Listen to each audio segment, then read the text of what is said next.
Hello friends, நம்ம இன்னைக்கு இதை பற்றி பார்க்க போகிறோம். மல்லி வரப்போகிற எபிசோடில் என்ன இன்ட்ரெஸ்டிங்கான சுவாரஸ்யமான விஷயம் நடக்க போகுதாங்க பார்க்க போகிறோம். வாங்க வீடியோக்குள்ளே போயிடலாம்.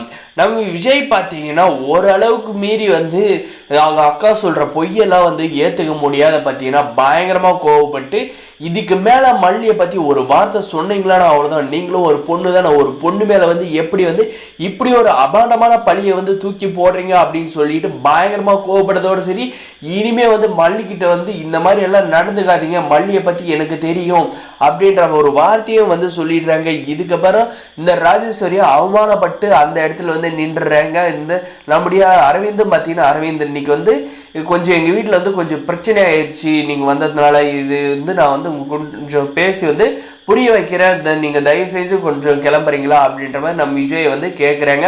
நம்முடைய அரவிந்த் பார்த்தீங்கன்னா புரிஞ்சுக்கிட்டு வெளியே போயிடுறாருங்க. இதுக்கப்புறம் பார்த்தீங்கன்னா, ஏக்கா நீ ஒரு பொண்ணு தானே, ஒரு பொண்ணு மேலே போயிட்டு இப்படி நடத்த ஒழுக்க பட்டத்தை கட்டுறியா, அது எவ்வளோ பெரிய அபாண்டன்று உனக்கு தெரியுமா தெரியாதா அப்படின்ற மாதிரி கேட்குறாங்க. இல்லை விஜய், நாங்கள் யாரும் வீட்டில் இல்லாதப்போ அவனை கூப்பிட்டு வச்சு வீட்டில் பேசிட்டு இருந்தா, அதனால தான் நாங்கள் இப்படி கண்ணால் பார்த்து முடிவு எடுத்துட்டோம் அப்படின்ற மாதிரி சொன்னது. பார்த்தீங்கன்னா அரவிந்தை பற்றி உங்களுக்கு தெரியாது இருக்கும், ஆனால் எனக்கு ரொம்ப நல்லாவே தெரியும். என்னுடைய மகளை ஒரு வாட்டி காப்பாற்றி கொடுத்துருக்காரு.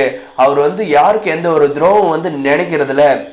நீங்கள் அப்படி இருக்கிறப்ப எப்படி மல்லியாவும் அவரும் கனெக்ட் பண்ணி நீங்கள் பேசலாம், இது ரொம்ப தப்புக்கா அப்படின்ற மாதிரி சொல்லிட்டு கோபமாக ரூமுக்கு போயிடுறாங்க. அந்த இடத்துல நம்முடைய மல்லி பார்த்தீங்கன்னா நம்மளை விஜய் புரிஞ்சுக்கிட்டாரு, அதுவே போகிறோம், மற்றவங்க யாருக்கும் நம்ம நிரூபிக்க வேண்டிய அவசியம் இல்லை அப்படின்ற மாதிரி நினச்சிக்கிறாங்க.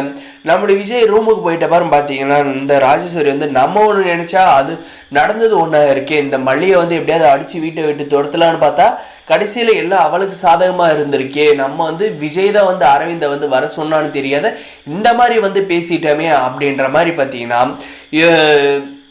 யோசிக்கிறாங்க. இதுக்கப்புறம் நம்மளுடைய தம்பிக்கிட்ட நம்ம பேசாத இருந்தோம்னா நம்ம கடைசி வரையும் பேசாதே இருந்துருவோம். நம்ம போயிட்டு விஜய்கிட்ட பாசமாக பேசுகிற மாதிரி பேசி அவங்ககிட்ட ஆக்டிங்கே போடுவோம் அப்படின்னு சொல்லிட்டு போகிறாங்க. போயிட்டு பார்த்தீங்கன்னா, விஜய் நான் செஞ்சது தப்பு தான்டா, என்னை மன்னிச்சிரு, இதுக்கு மேலே அவளை பற்றி நான் எந்த தப்பாக சொல்ல மாட்டேன்டா, என்னை மன்னிச்சிரு அப்படின்ற மாதிரி பார்த்தீங்கன்னா ரொம்பவுமே கெஞ்சிறாங்க. நம்முடைய விஜயம் பார்த்தீங்கன்னா, சரி வீடுக்கா, நானும் ஒரு பொண்ணு மேலே ஒரு பொண்ணு இந்த மாதிரி அபாண்ட வழி போறப்ப அவளை பத்தி எனக்கு தெரியும், அவன் நடந்தது தான் எனக்கு பிடிக்காத தவிர மற்றபடி அவன் இந்த மாதிரி ஒழுக்கம் கேட்டவளெல்லாம் இருக்க வாய்ப்பே இல்லை. நீங்க அப்படி சொன்னது எனக்கு டக்குன்னு கோவம் வந்துருச்சு, என்ன மன்னிச்சிருக்கா அப்படின்ற மாதிரி சொன்னதும் இல்லாத நம்முடைய விஜய் பார்த்தீங்கன்னா என்கிட்ட மன்னிப்பு கேட்ட மாதிரி நீங்க வேற ஒரு விஷயம் பண்ணணுக்கா அப்படின்ற மாதிரி சொல்றாங்க. வேற என்ன விஜய் அப்படின்ற மாதிரி கேட்குற பார்த்தீங்கன்னா, நீங்க கண்டிப்பா இந்த விஷயத்த செஞ்சே தான் ஆகணும் அப்படின்றாங்க.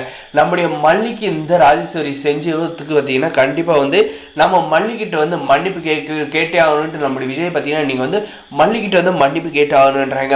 உப்பு குடிச்சவங்க தண்ணி குடிச்சே ஆகணுன்ற மாதிரி தாங்க, தப்பு செஞ்சவங்க தண்டனை அனுபவிச்சே ஆகணுன்றது தான் அந்த ஆண்டவனோட நீதின்றதுனால இந்த ராஜேஸ்வரி பார்த்தீங்கன்னா கடைசியில் நம்முடைய மல்லியை கையெடுத்து கும்பிட்டு மன்னிப்பு கேட்குற அளவுக்கு கொண்டு வந்துட்டாருங்க அந்த ஆண்டவர்.